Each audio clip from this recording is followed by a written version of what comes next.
In the fall of 2023, I spent almost 5 weeks in the Okavango Delta, which is one of the wildest places on earth. I was staying most of the time on the Amber River in a small camp there. When I travel into the bush, I always go alone. I had rangers and people with me. But one night we were sitting and talking, and they asked me if there's anything special I would like to do, and I told them yes, I would like to go and spend a day in a village if there was one near. There was one maybe 7 or 8 miles from the camp, and which was about 400 to 500 miles from any civilization.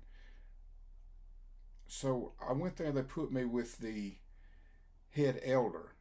He and I spent a whole day together, became very good friends. There were 5 other elders there. The village had about 100 people. They had no things like we have, no electricity. If you wanted water, you go to the river and get it.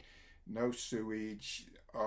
If you wanted something to eat, you grew it, you caught it, or you killed it. They lived in stick huts and slept on the dirt. They were didn't have anything like we are in the spoiled people we are in America, but they were some of the happiest people that I've ever met. And I asked the elder, I asked him, what does an elder do? And he told me that the elders teach and train all of the young people in the village, telling them and explaining to them everything that they knew, so that when they got to be elders, that they could make the village the best possible place to live. And he asked me if I was an elder in America, and I told him no, that in America, older people were looked at with disdain, and nobody really wanted to hear anything they had to say. That they just didn't care, just wanted us to stay out of the way and I guess die and give them our assets.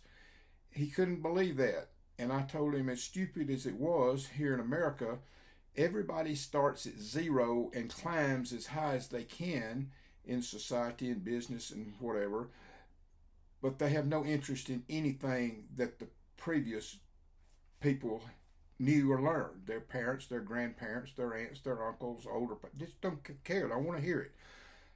This has bothered me so much ever since I had that conversation.